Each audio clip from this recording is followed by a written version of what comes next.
City of mine, how I love the city of mine. It never gets me down. City of mine, how I love the city of mine. It never gets me down, yeah. I was born in the city, I was raised on its edges. My pop worked his life when it's complex. I found love in its center. If I could live here forever, think it'd be for the better. I love the weather, even though it's fog 24/7. I love the people, this is city. I met all my best friends, and I wanna thank every brick. I wanna thank every entrance to every building that I step in this city of mine. I owe you most my best moments in life. See, I fell in love for the first time in Golden Gate Park. I saw my first rap show at Great American Hall. I used to beg my homies for a ride across the bridge to goof off and spend the whole damn day doing whatever we want. Keith drove us down to Ike's place while we'd roll up a blunt, and me and Jack would get stoned, walk around and get lost. Don't think I'll ever truly pay back all I was lucky to get just by walking through the city. No, I'm a small part of this. City of mine, how I love this city of mine. It never gets me down. City of mine, how I love this city of mine. It never gets me down. I never really had a place to call my own, so I travel and I roam till I find that. But I'm full of adventure, so I wander and I venture, and it's safe to say that really I don't mind that. I book a flight to try to figure where my mind's at, a spot where I don't spend no money, just some time at. I mix and mingle with the people till I learn a little. I brought some weed and baby, maybe we could burn a little. She said you're funny, I said no, I'm Xavier, then I left. Sun shining, birds chirping, let me take a breath. I'm headed to the city where my chance to make it best. What people like to give a little, then you take the rest. I'm hoping one day maybe I can find a place to rest. I fell in love with life and wonder where it take me next. I like the hustle and bustle, I fell in love with the fashion. I feel the pulse of the city, it's moving me like a passion, and it's mine. How I love this city of mine. It never gets me down. City of mine. How I love this city of mine. It never gets me down. Me and my hometown, baby, we go way back. All the situations, circumstances, still we don't mind. Steady going on, I dance around the street lights. Hey, I know every street sign, hanging around the block like if you are my friend, then you are welcome any moment. Yeah.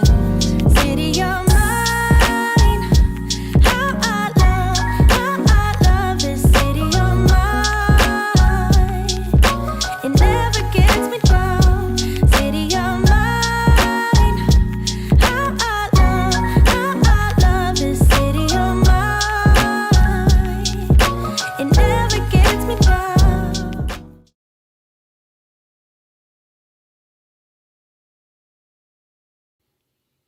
Aloha, gang. Good morning, good afternoon, good evening, good night, wherever you are. You guys are in for a treat today. Welcome to the showgram. If you're brand new around these parts, I am Doc Rock, your content creation coach. I teach you how to get into making content to expand your business. Truthfully, I get in to expand your mind. We're a little bit past just expanding businesses. I could just give you money to expand your business. That doesn't do anything. Anyway, gang, we're going to have fun today. One of my homies, hometown girls from around the way, super, like, dope person. I can't wait for you guys to meet her. This is going to be fun. If you're brand new, right, you guys don't know the word yet, but our family will take care of you. The ohana down in the bottom, if you just let us know you're new, they'll give you all the hone and give you the love and let you know, welcome to the party. We have a dope group. We get together every weekend. We just learn, expand, push each other. You know, that's our mission around here. If you're watching this on the replay, let us know. Just say, hey, Replay Squad, because, hey, you might have missed it, but you might have a question, and you can just come back and drop your question in the comment section, and we will get your question answered. I'm just saying, like, that's just the type of people that we are. No man gets left behind. Where did I learn that? Anyway, gang, we're going to dive in. I want you guys to have as much time as possible to hear a story and to ask questions if you have. So we're going to get started right away.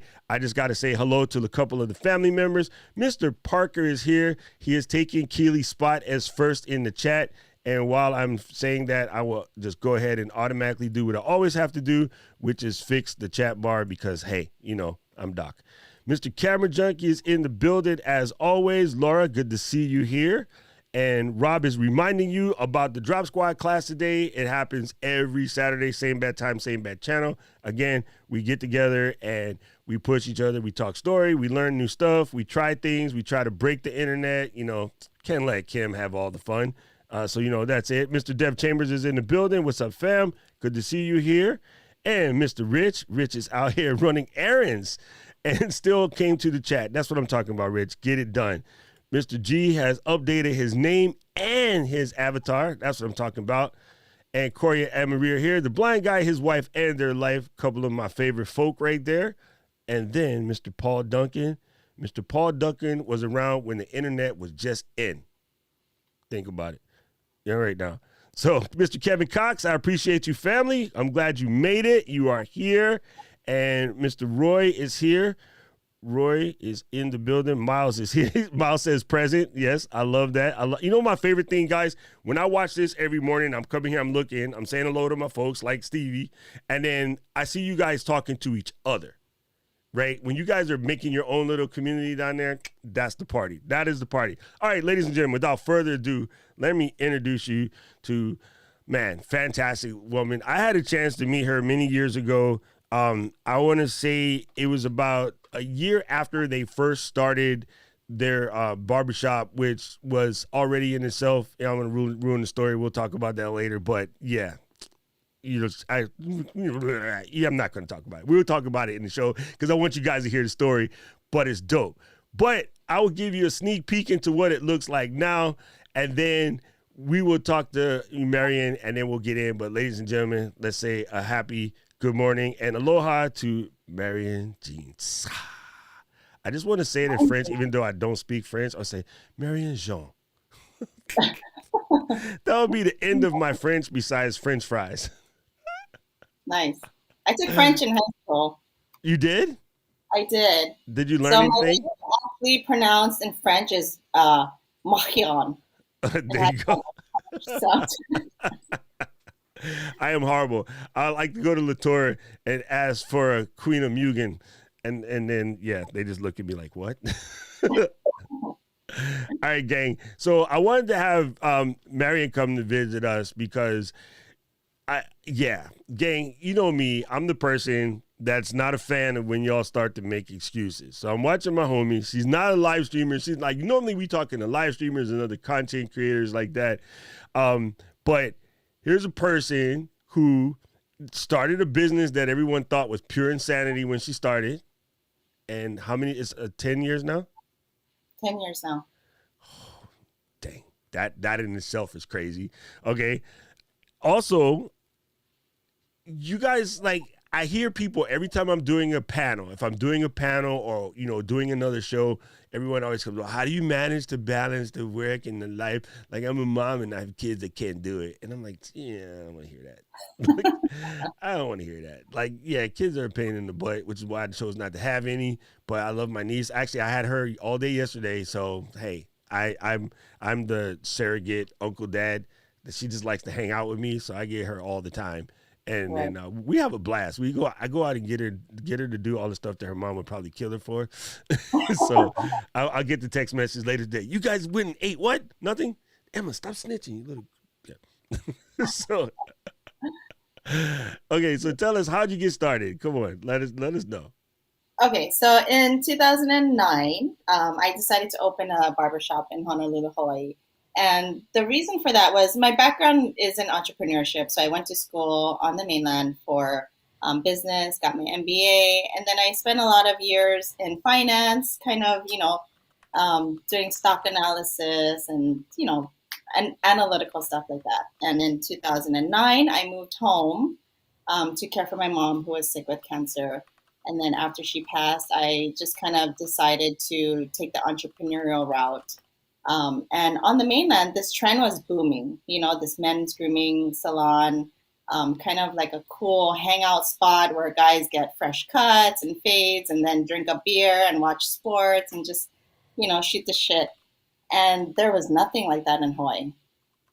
So I just saw that as a market opportunity, and I spent about a year kind of developing the business plan, doing the branding and marketing, and doing all the research and the homework behind it first, before actually, finding a spot, signing a lease, trying to get employees. But yeah, that was back in '09. It's crazy, and it's been a fantastic journey, guys. I want to show you guys a brief little clip. Man, I can't speak English today. Well, that's every day. I'm going to show you guys a brief little clip that one of my buddies that I shoot with a lot, he produced. I don't know, was Brad just goofing off, or you asked him to make this? Like, this is a Brad thing all through and through. So, like, how did you guys come to this? Was it a project? No, he just like reached out to me and said, "Hey, Mojo, I've always wanted to come try." So I said, "Yeah, come down for a haircut." And then he also had a new lens that he wanted to test out. So perfect opportunity to do both: get a haircut, try out his new lens, and it was a perfect little project. Okay, gang. Okay, your first nugget today, you just heard it. A lot of you guys are like, I need to get better at shooting. I need to do this. I need to do that. My buddy Brad, who is, let's not get it twisted, he's an accomplished cinematographer.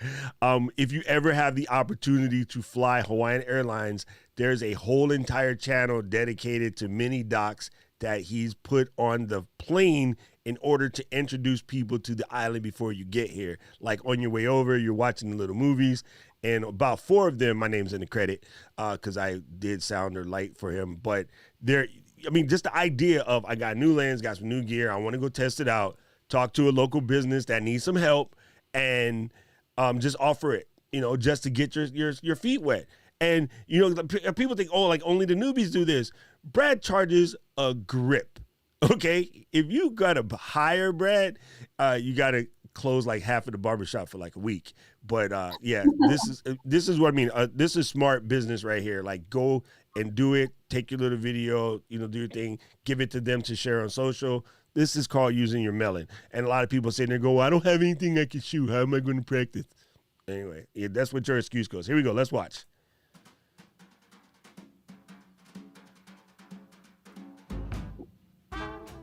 That's such a nice lens, Brad.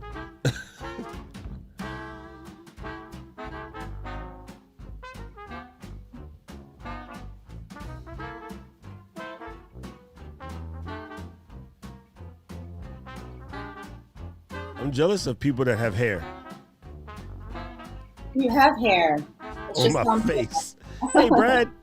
Yeah, please fix Brad's cut. He always has the little boy cut, and he's like almost 40. See, that is nice. That is nice. Okay, now I get to tease Brad about his haircut. Like, seriously, that is my shooting partner right there, Mr. Brad. See, I love that. I love that. That was just amazing. And you guys get a chance to see like where the shop has gone. What's quite amazing is I dug up that video of me getting my face done, like, I don't know, 9 years ago. Holy crap. Oh my God. Wow, that's embarrassing. I wasn't going to show that one. Okay, I just want to let you know. Okay. I was like, man, how the time flies. It's so crazy. So what made you decide to get into like doing the cinematography thing, or just visuals? Let's just put it that way. What made you decide to get into that? So this was over the pandemic. So when the pandemic hit, I was like, okay, the barbershop is shut down. Who knows what's going to happen? Are we going to reopen? Hopefully. So I just kind of was trying to figure out a way to pivot myself if I needed to. And I've always done the social media and the, taking shots for the shop and social media strategy for the barbershop. So, and I've always enjoyed photography. So I was like, why not just like kind of delve into it a little bit deeper? And, I went to YouTube University and like looked up as much as I could on figuring out how to use, a real professional camera. And I just like fell in love. I spent just hours and hours and hours on YouTube trying to like understand how to get, those perfect sharp shots and cinematography, like, like little tips and tricks. So over COVID, I had a lot of time to kind of really learn it and develop my skills. So yeah, just in the past year or so, I've been doing this. And I thought, what better way to tie my business background and social media knowledge with, photography and videography. So that's kind of the angle that I'm taking this new business. That is just see. This is funny. All right, first day of the pandemic, I sent out a kind of a tweet challenge, but it was actually a Facebook post and an Instagram post. I sent out a challenge because I have lots of friends here in Hawaii who give me crap because I speak Japanese and like, oh, I'm like 100%, I can't even speak. I'm like, cool, you're gonna have at least the next month locked in the house to get started, right? So let's go. I gave list of places to learn, right? I go, if you want to get into photography, here's a list of places to learn. If you want to get into whatever, I was giving people hints. I was like, if you're going to start your COVID project and you want to know where to start, let me know. I got all of these links because I'm one of those people that are always trying to, learn something, right? And then so for about the first 3 or 4 weeks, I was doing like weekly check-ins. Okay, COVID project, where you guys at? What'd you learn? And a year later, some of the people who whine the most, I checked in them. I go, so how's your Japanese going? You should be fluent by now, right? Oh, man, I didn't do that.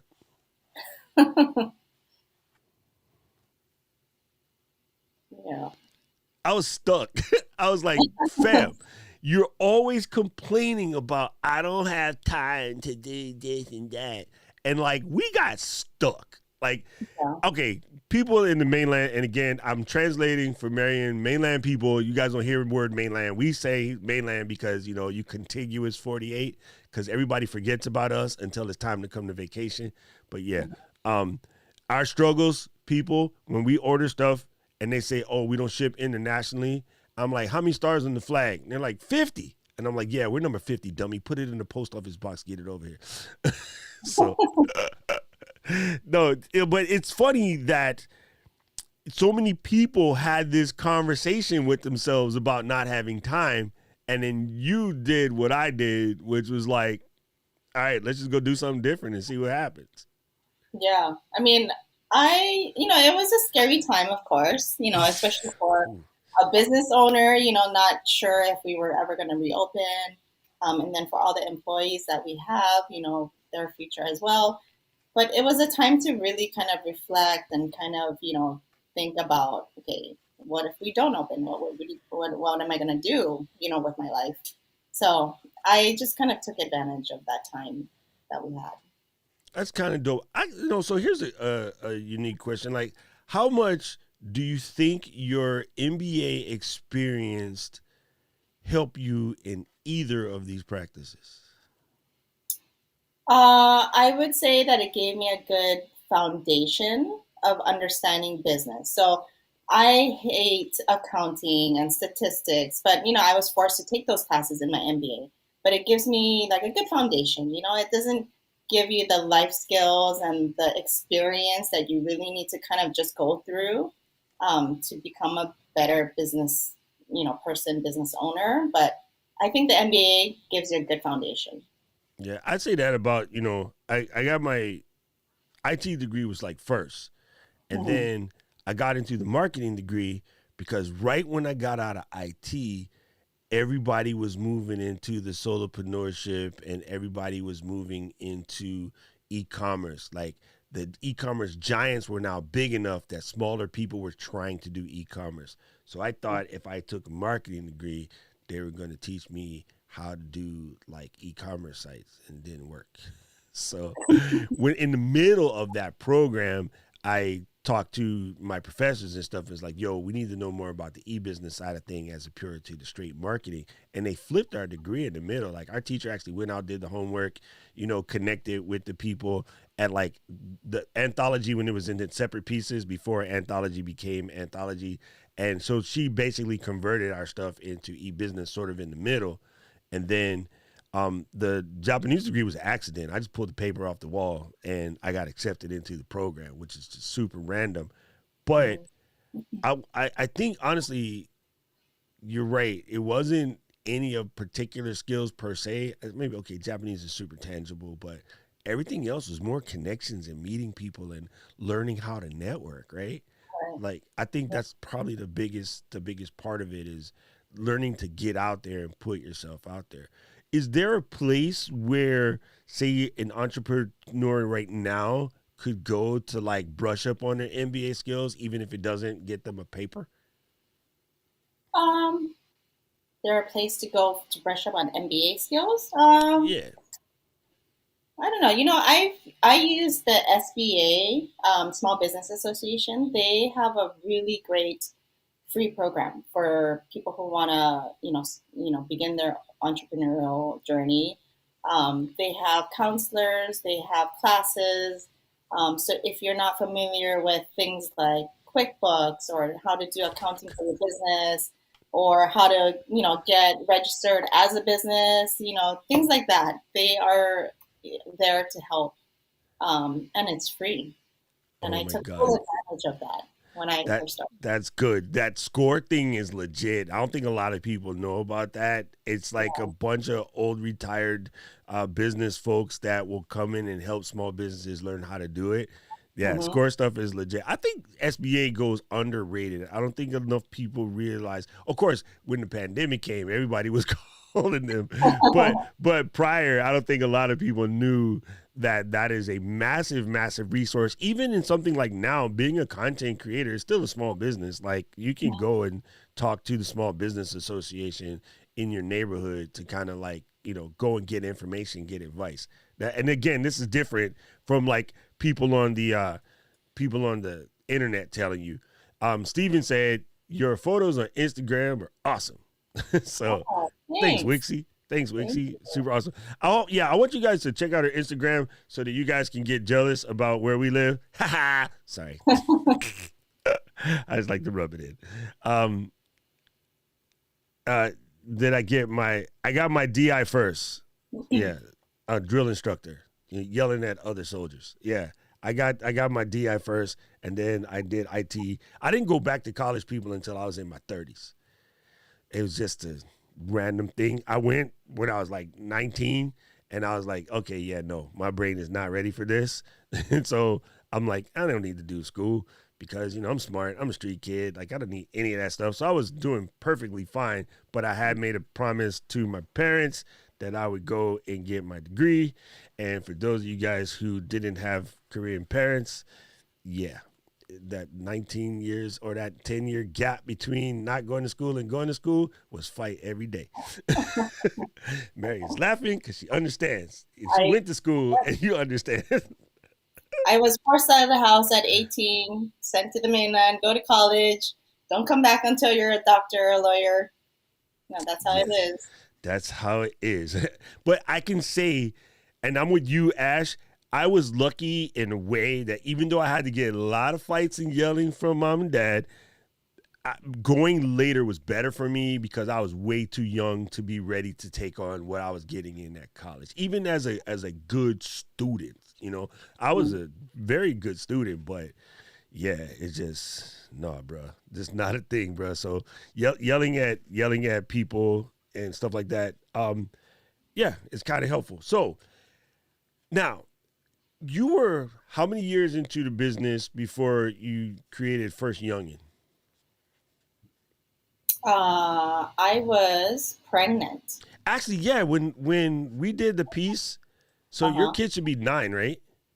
So my daughter is 11 and my 11. son is 7 now. Okay, Yeah. so when we did that piece, you were probably She was like getting 1 or 2. getting ready to have your son. Yeah. Okay, see, yeah, that was like eons ago. It's kind of crazy, but so yeah. So the question, of course, I gotta ask it. I have no idea. I'm completely in the dark here, gang. First time I'm ever going to ask a question, I have no idea what the answer is. Um, yeah. So how do you do it? Because all the inquiring minds want to know. It is a juggling act. I'm not going to say it's easy, but it's just, you just got to prioritize what's important to you. And for that, that's my kids. And growing up, my parents always worked. They worked hard, and I watched them do that. And I kind of, that was like instilled in me. And I think that's where I got my work ethic and kind of this entrepreneurial like spirit.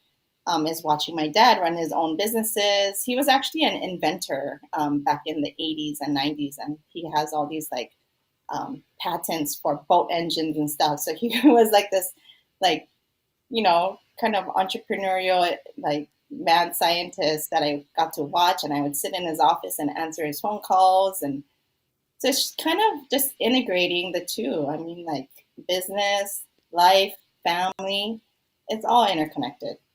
I think there is definitely a thing that probably helped us that at the time we had no idea was helping us, trust me.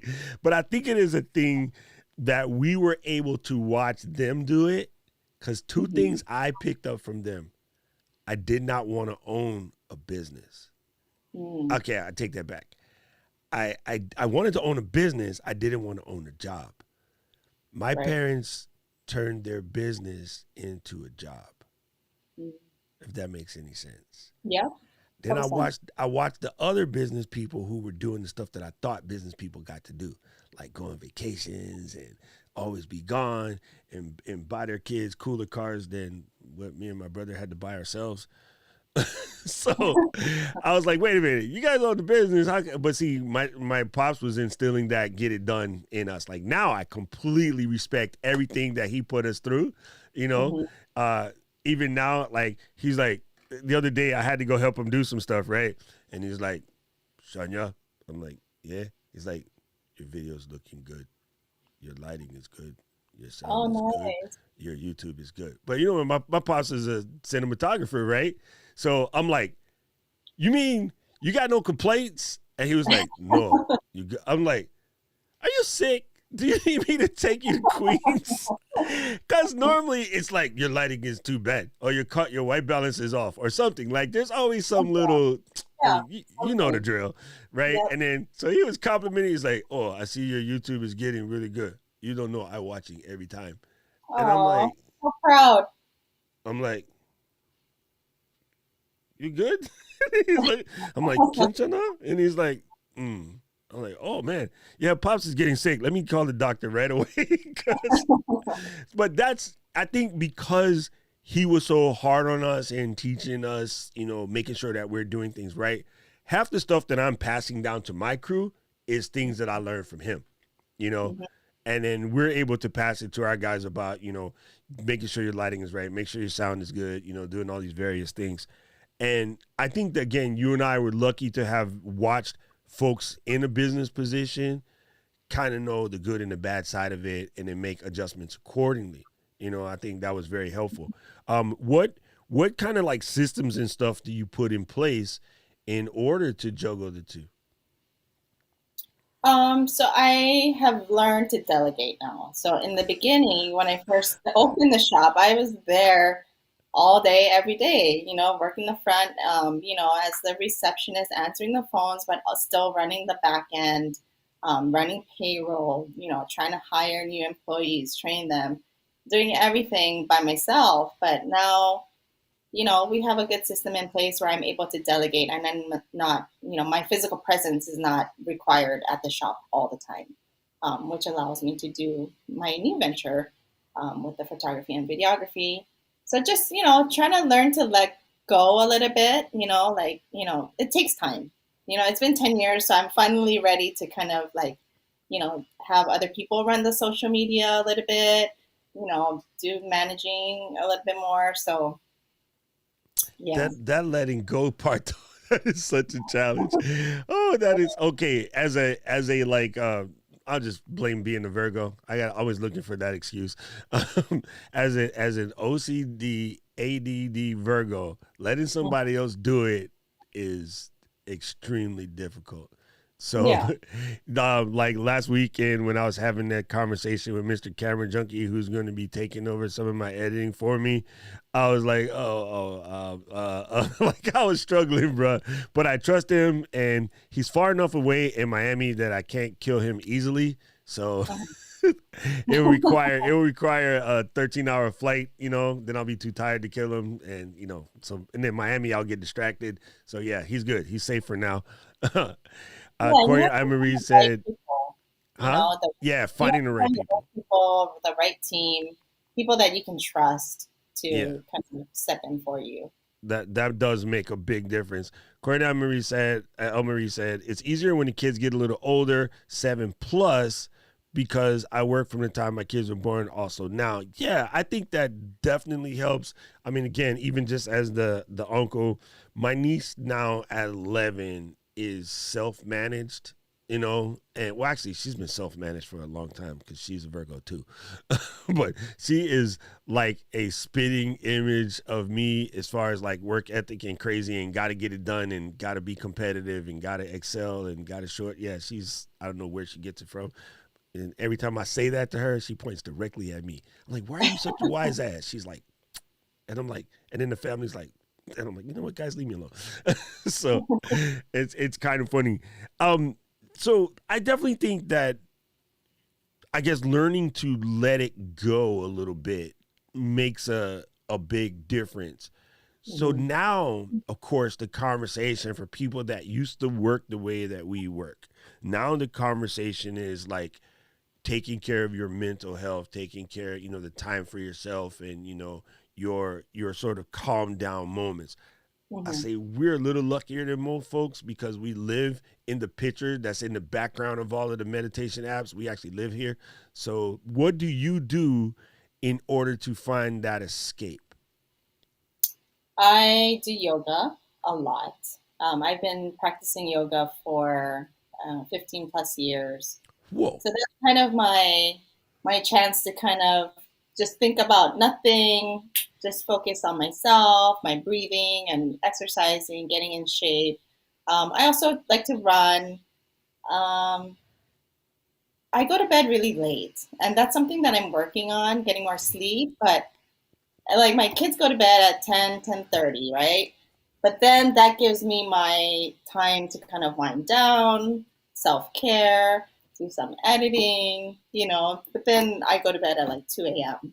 So it's just, trying to find that balance is hard, but Here, I can tell you what's going to happen. Okay. Cause I was the same way all the way up until pandemic. And then I was 2 a.m. until about 2 months in. And then my 50 switch hit. Now, I'm on my fourth year of 50, but I was still good. 2 a.m., man, I get it done, blah, blah, blah.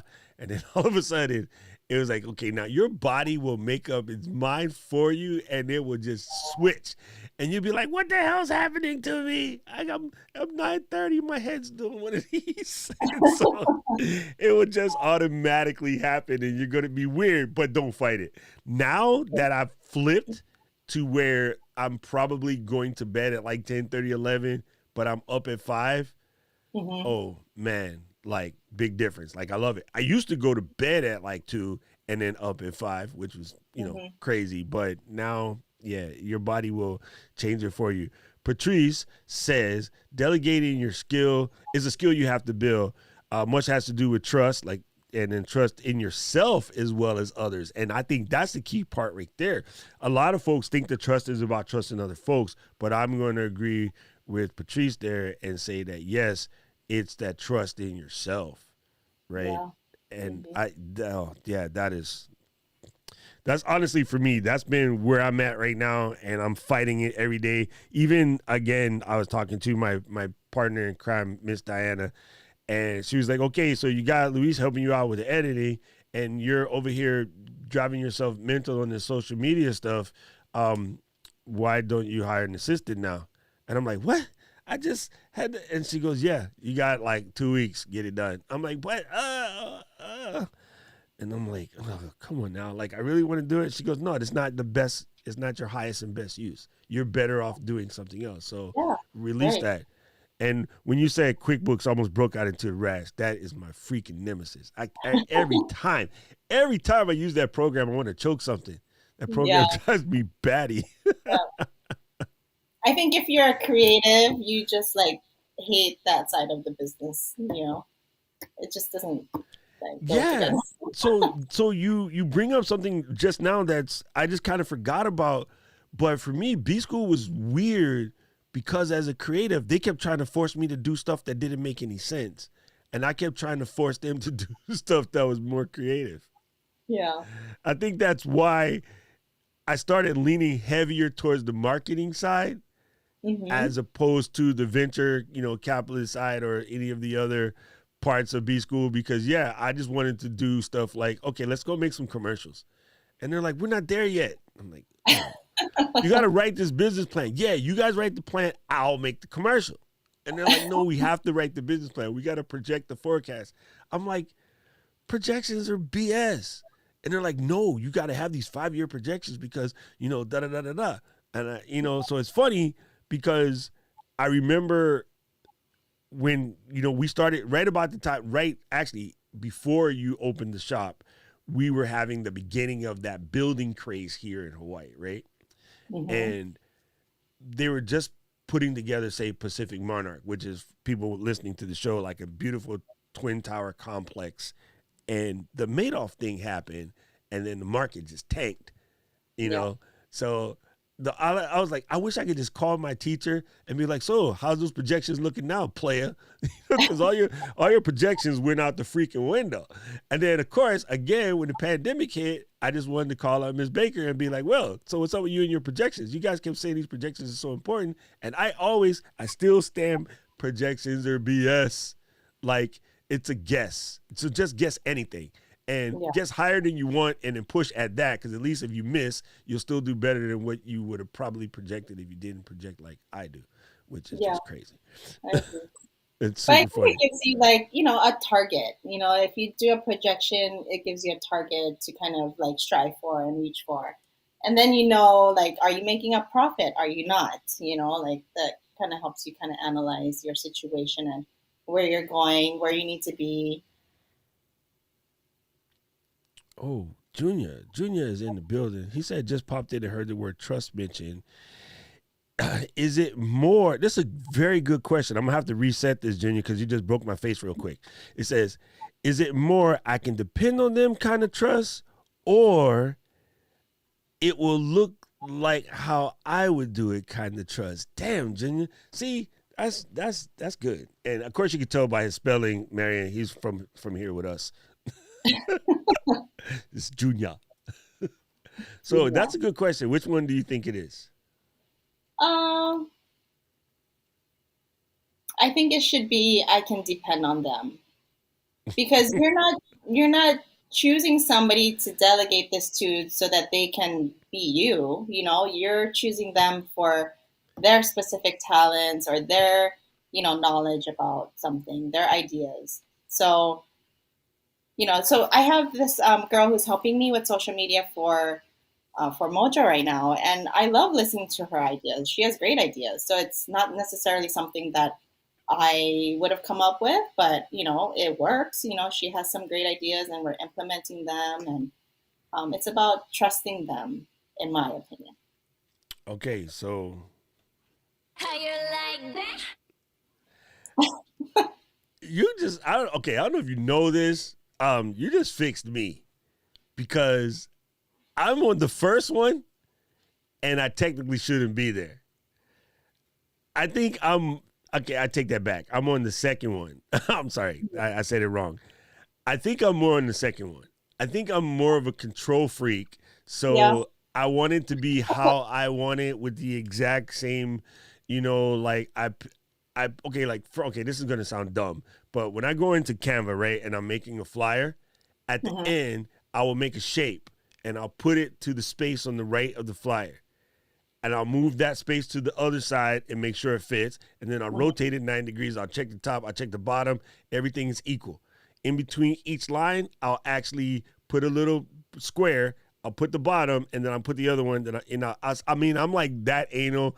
I'm using pixel checkers to check to make sure everything is where it's supposed to go. I know the average person can't even see something that's 2 pixels out of whack, but I can see it. So I freak out over stuff like that. And then I've been in a situation where, you have somebody make art for you, or worse, a company sends you something like, oh, can you put this on your site? Hell no, who made this?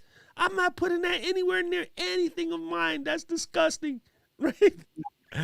And like, no, this is my logo. Who made your logo? Oh, my son. I'm like, fuck. Okay, I'll see what I can do. And I'm just like itching the whole time because I got to put this whack logo on my site. So I think I'm actually more messed up than I thought I was. Thank you. Well, I mean, it's not Yeah. about giving them full control. It's about they have to know the brand. They have to know like the parameters and how like where they can go within the delegated task, right? So it's about setting those boundaries and setting those expectations correctly in the beginning so that what they produce or the work that they do for you is on point and it's on brand and it's what you need. You guys have been very good at maintaining, okay, at the barbershop anyway, you guys have been very good at maintaining a certain look, style, method, like throughout the years. Like, even as it's progressed slowly, say better just because technology got better, it wasn't that you changed the overall style, I don't think. And I mean, just as an outsider, there's always been a modicum of polish. And the other thing to me, which was dope, which funny because I would have said this like 10 years ago and I still say it now, it was the perfect like homage to the past, but modern AF, Like, I think that was clutch. I think that was super clutch. And to this day, it's still kind of clutch, right? So you guys, like, things like this was new, right, to Hawaii. Because I used to always want to go get, this is so crazy. I used to always want to go get a razor shave. And, like, nobody here was doing razor shaves. Nobody was touching it. When I left and I went to Japan, I used to go get my head razored every week Friday because I was never going to get to do that when I was here.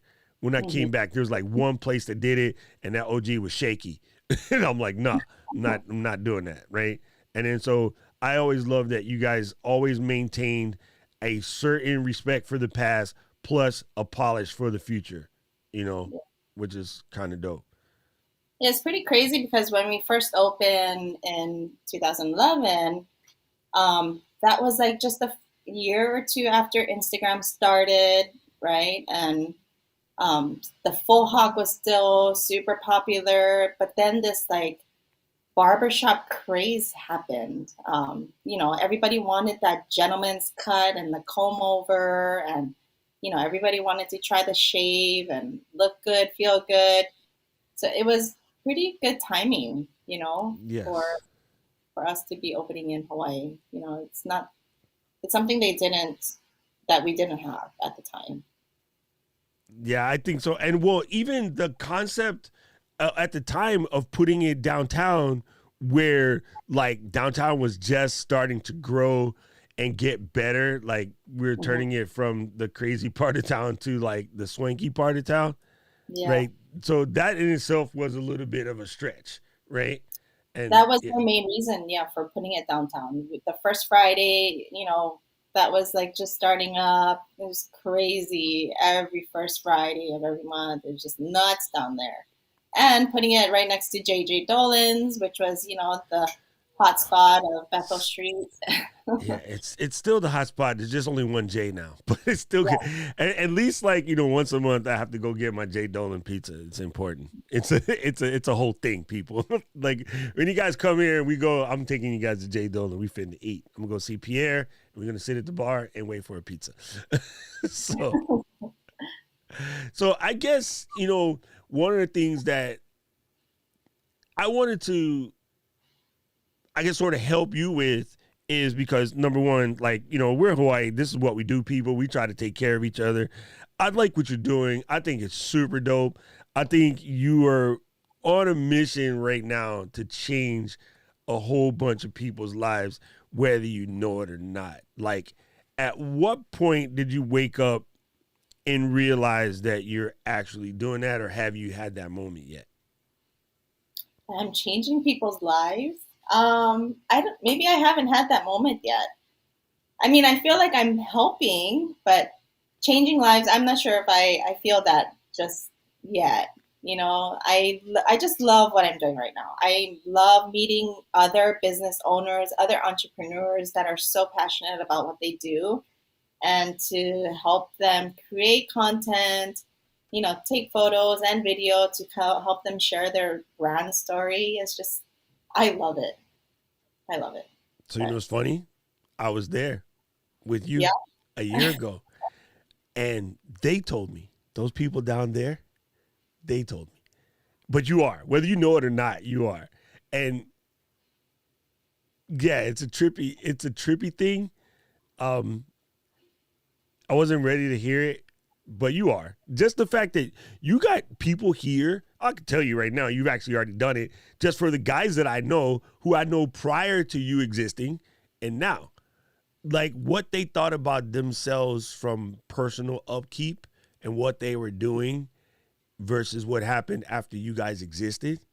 Like I watched the transitions. I watched the super handsome happen. So yeah, believe it or not, you actually have, because you provided a space and a safe space for guys here to feel like it's okay to take care of themselves. We didn't necessarily have that. You know, we were like, oh, I just gonna go beach.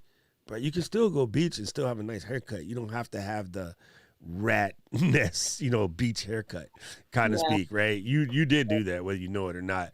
But even now, I think people see that here you are, you're still running a business.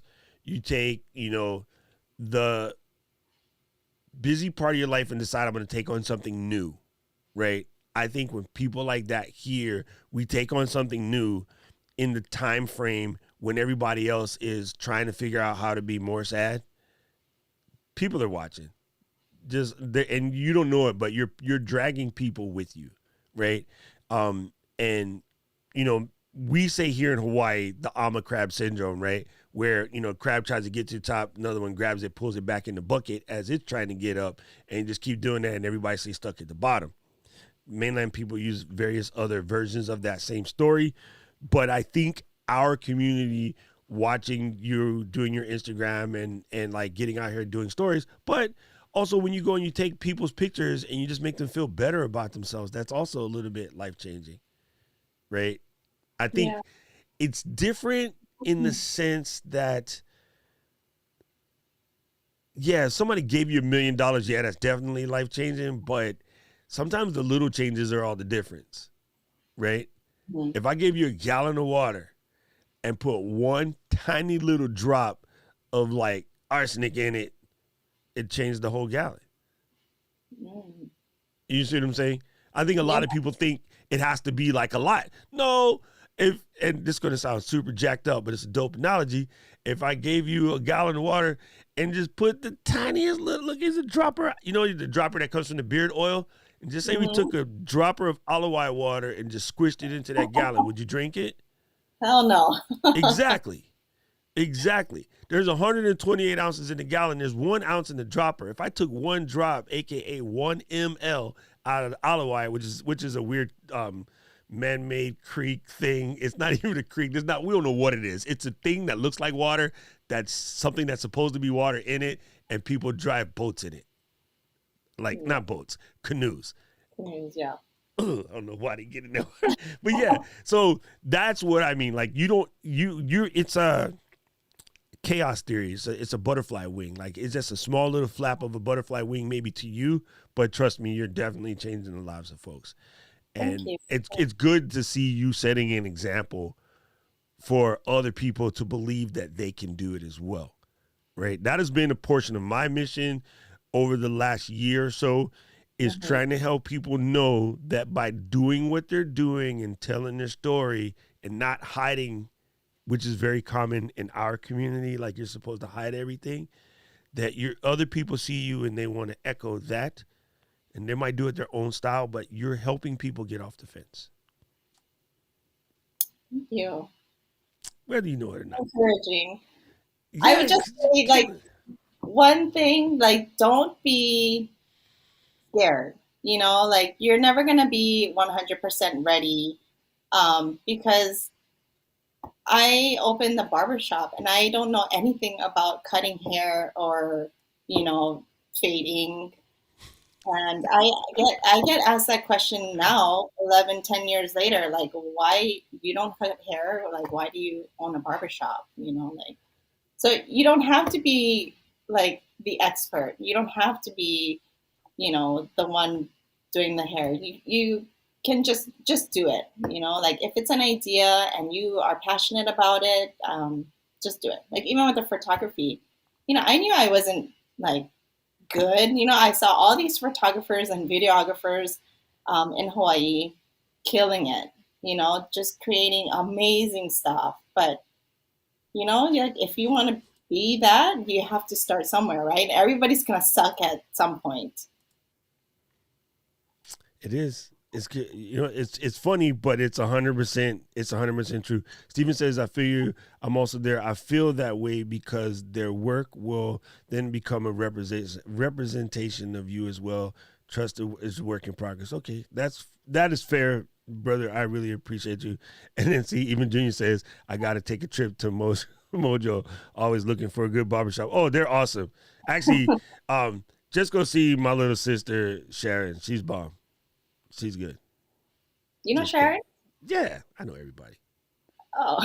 Just joking. No, man, she's one of my favorite people in the world. She is just a ball of craziness. Yeah. Yeah.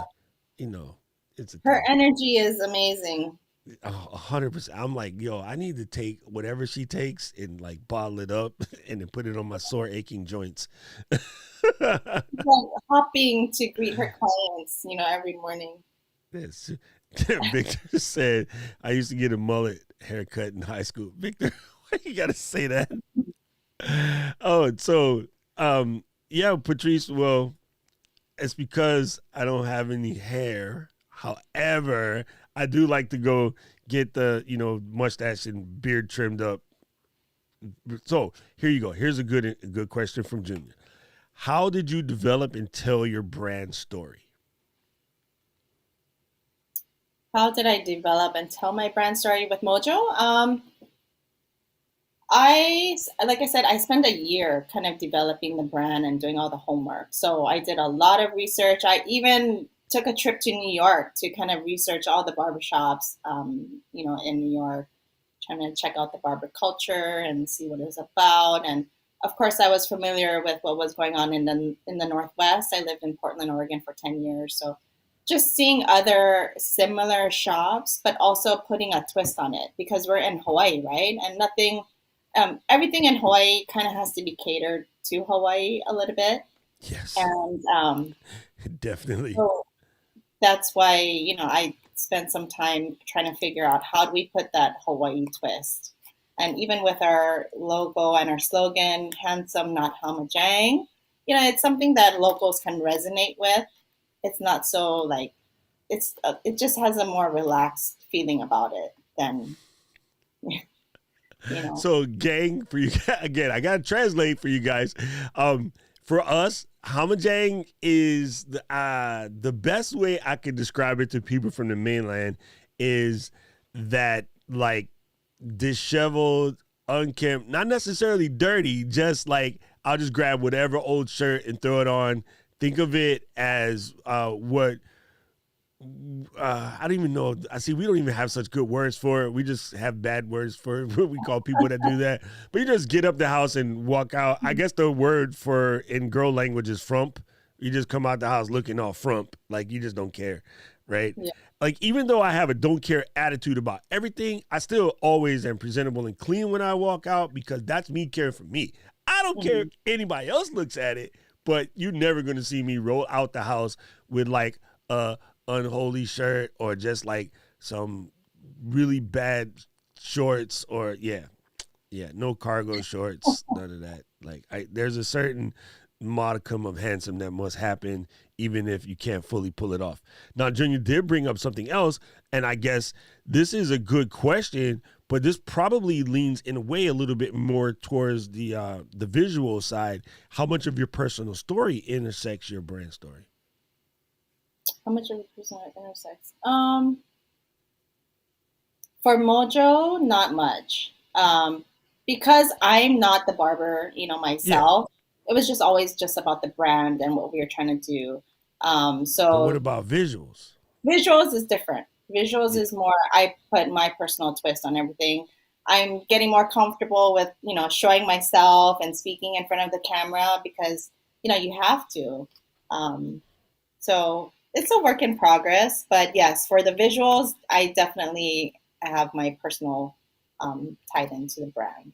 Okay, so let's take time to congratulate Marian right now for being here today, right now, putting herself in front of the camera because it's killing her. I'm I out think, of the comfort zone right now. okay, so let me help you, right? Comfort is a myth. Stop worrying about your pillows. Yes. Your bed. Yes. A Beauty Rest Black. Yes, it's expensive, but man, best mattress ever. So comfortable. And I got it with the little bendy thing. And now I'm like dying to get in the bed because it's so comfortable, right? Not a Casper, none of that weird hipster stuff. I got legit Beauty Rest Black, 22-inch thick, just comfort. Yeah, that's comfortable. But business and life comfort, yeah, stop chasing it. It doesn't exist. It's kind of whack. Anyway, because here's what's funny. When you, okay, I can explain this to a mom better than I can explain it to a dude. Dudes don't get it unless I talk to them about, when we're like lifting ourselves sore. But when you were going through the growth part, second trimester, everything freaking hurt, right? Hmm. Feet, hands, head, stomach, skin, all of the above, yeah, whatever. I don't gotta explain it to you. You did it twice. Um, but what came out of that? Two lovely children. One of them super sick with a basketball. Right. So the best things in the world happen in that pain. Right. Let that marinate for a second. Moms understand this better than dudes.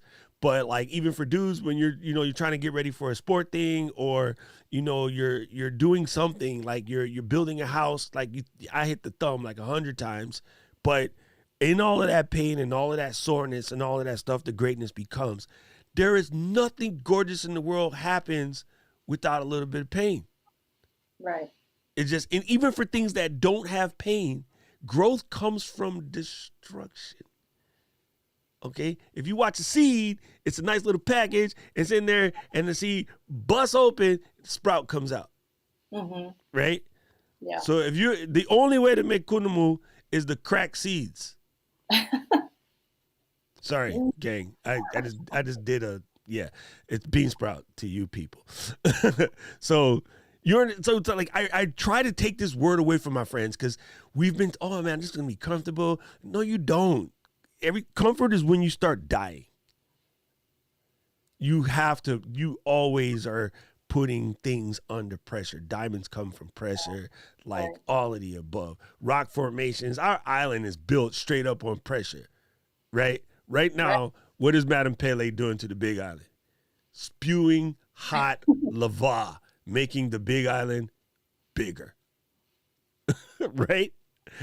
We're currently under the water right now, building another island because the volcano is erupting. There's a whole none of us will be around to see it, but later, when the aliens are here, there'll be another island. They'll be like, all these maps are wrong. There's an extra bump over here because that pressure. So yeah, I know it's a hard thing, but my thing for my people is I'm always trying to take words back away from them that other people have taught us is what we're striving for. You don't want to be comfortable. It's just not, it's no fun. And I mean, you kind of already did it. Cause like when everybody was, again, the pandemic hits, like, what are we going to do? Blah, blah, blah. You're like, all right, I'm gonna go make myself do something I don't not know anything about. I'm just going to put it out there and see what happens. And now you're out here on the beach, taking dope photo sessions and making other folks feel good about how they look. Yeah. I mean, it's just doing the podcast, being live, it's just a new experience. So I I'm learning. You got it. I think, yes, if you, I think you are in a good spot to just start now. Don't be afraid. Start your podcast. Definitely get your YouTube channel going. and start sharing your stories. And what's cool is there's a lot of people out there showing their photo and video background. There's not a lot of females doing it still to this day, even though it's a lot more open. There's not like, but I look at somebody like Kimmy, who is like, you know, Kimmy Swimming, right? Yeah. Oh my gosh, she's seriously one of the dopest humans in the planet. But I'm like, more people need to know about her. More people need to see her story. More people need to see, you know, here's a woman, you know, married son. Her son is freaking adorable. She's like under the water, like mad far under the water, gigantic things swimming around her, and she's taking pictures of it. And like, yeah, she's incredible. And I think more people need to see that, you know. And it's just me, because I believe, again, you telling these stories and you letting other people see that, yes, I can still run the business and start a new thing and then be a mother to my kids and wife and get all of this stuff done. And yeah, just tell excuses to go someplace because I got better stuff to do. It's yeah. So that's why I wanted to have you here, because I want to encourage you to keep going, not just the picture side, but the documenting and the tell the story side. Yeah. I need to get important. better at that. Yeah. You know, it's like I have my tripod set up behind me when I'm doing photo shoots to kind of take some BTS, but actually, you know, sharing the process and sharing, you know, how I interact with my clients is probably the next step.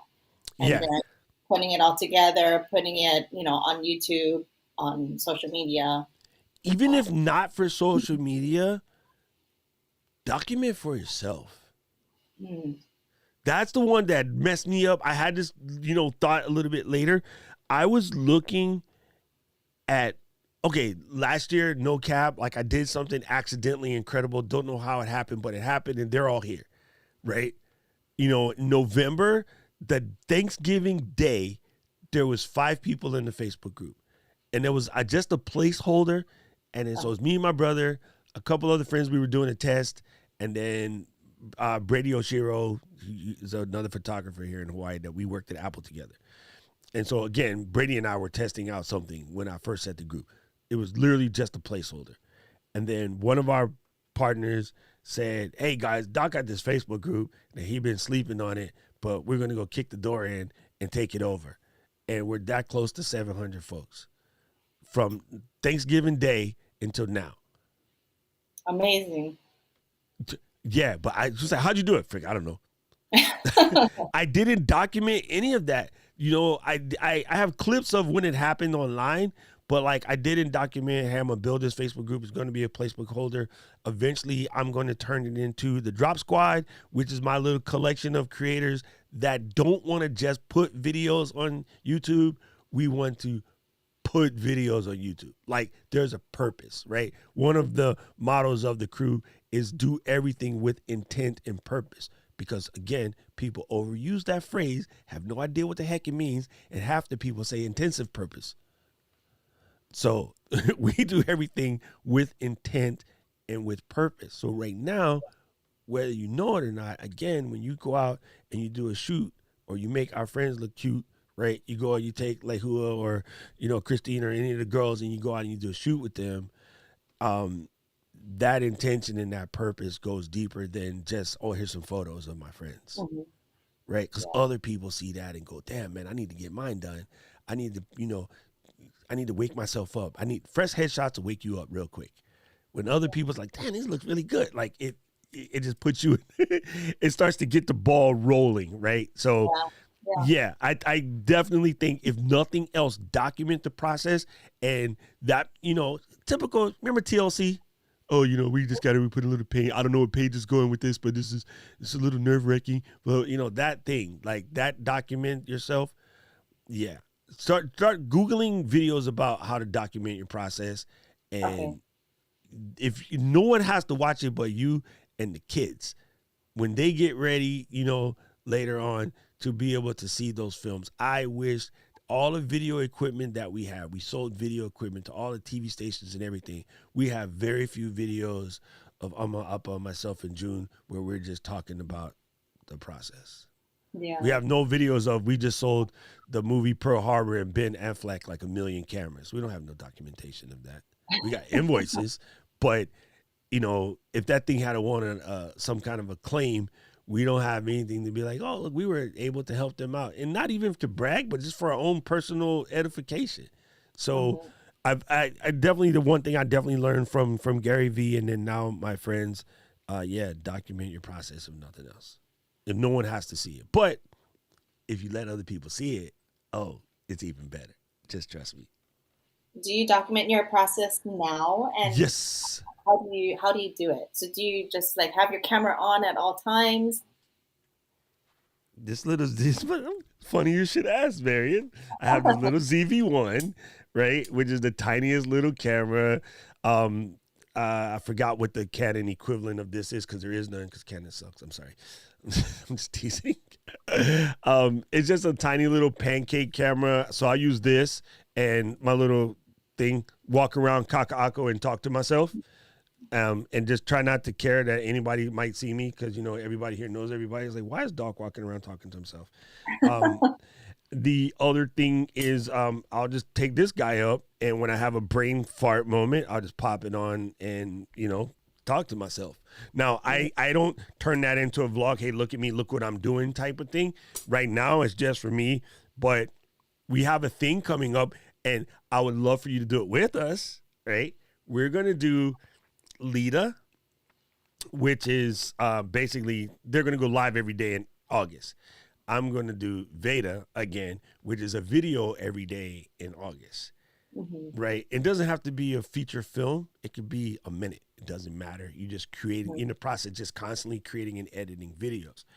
What I decided to do to put myself out there, because something that I find extremely horrible in my community meaning YouTube coaches, people are like, oh, you know, it doesn't matter. You can start anywhere. Equipment doesn't matter. I was like, shut up. You're not going to get into a paper-based biplane to fly to Vegas. You want a solid steel, aluminum, like Hawaiian Airlines 737, hopefully extra comfort seat. No one's going to get into the Red Baron and fly over the water. So stop saying equipment doesn't matter. No one's playing football with leather helmets, and you're not going to take pictures where you got to hold the powder to the side and put the thing over your head and be like, poof. So shut up. Stop saying that. But I do believe you can start with what you have and make a plan of action to get where you want to go. So to take that dirt off of people who always say that and they kind of lying, I'm going to do mine every day using my iPhone. So I'm calling it Veda Whip. Vlog every day in August with his iPhone. Veda Whip. I just made that shit up. So watch me whip. Sorry. Anyway, gang, first of all, Marian, thank you for coming on and sharing your story, because I wanted my people to just hear from somebody who's actually doing it. A lot of the creators are talking about these mythical stories of these unicorn people, and like nobody knows them like I know you. So I'm like, I think it's dope. I love what you're doing.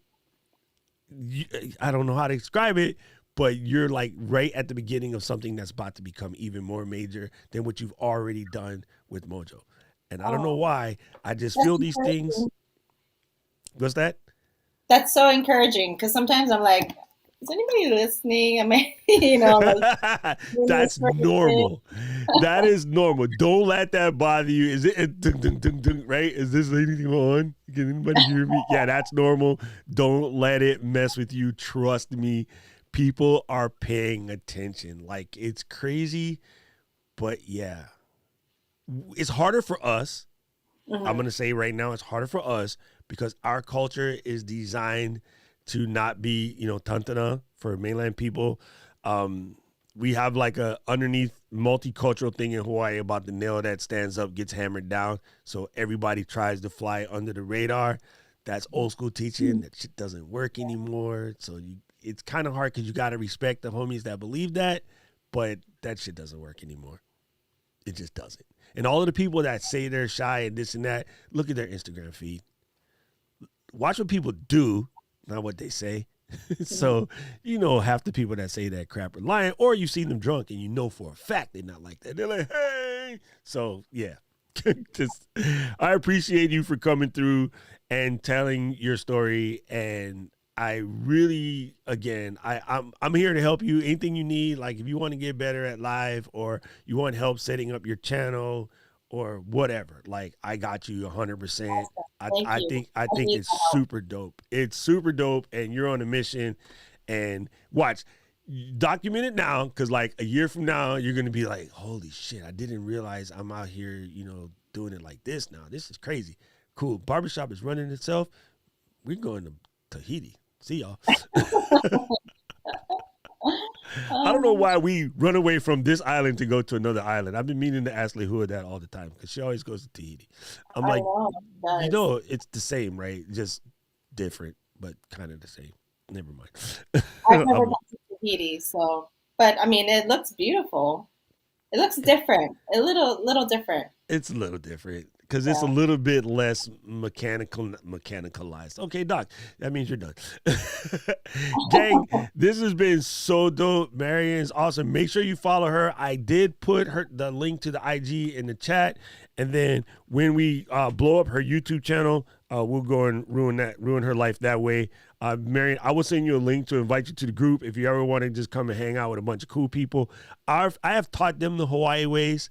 So they're very ohana now. They know about the aloha and all of that. Like, I had to teach them the ways because, they're a bunch of weird people from all over. Oh, I see Canadian whistle lady. I thought you was busy.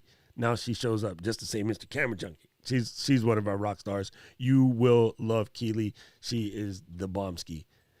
And I think she can fight. I'm kind of scared of her. Oh. I'm teasing Keely. I'm teasing. Gang, we got class coming up soon. I want to make sure you guys don't forget. Here we go. If you haven't done so already, jump over to the Buy Me a Coffee page and you can get yourself a ticket. Those of you guys that already have a ticket, come to class today. Nobody be late or you'll be cleaning erasers. Keely, you're excused. I get it. Olympics, you're busy. I know. Canadian. Over here, we got to come Tuesday. We got Miss Kathy Campbell, and she is another one of these go-getters. We're going to be talking about like why busyness will make you fail. Because this is funny. This is my pet peeve because I used to be one of those people who was always busy, but was you really busy? Like, was you really getting it done? The bumblebee just flying around the light, just like banging the light. It's not a flower, dude. That's a light. And he just keeps hitting it, but he's busy. But he's not really doing nothing but banging the light. Yeah. So we're going to talk about that. And, I think, again, we're just moving the needle a little bit at a time, people. That's it. That's the best we can do. Mahalo, Marian. You're awesome. Thank you so much. I'm going to come and bug you guys. I'm going to come and bug you and Sharon and then get my face forest fixed. Come in. That'll be super awesome. I can't wait. It's been great. Guys, see you guys soon. I'm going to play the theme music, and I'll see everyone in class in an hour and 45 minutes. There it is. And now, just like last week, I lost my song. Here we go. I found it. City of mine, how I love the city of mine. Thank you. It was super awesome. It never gets me down. City of mine, how I love the city of mine. It never gets me down, yeah. I was born in the city, I was raised on its edges. My pop worked his life when its confines. I found love in its center. If I could live here forever, think it'd be for the better. I love the weather, even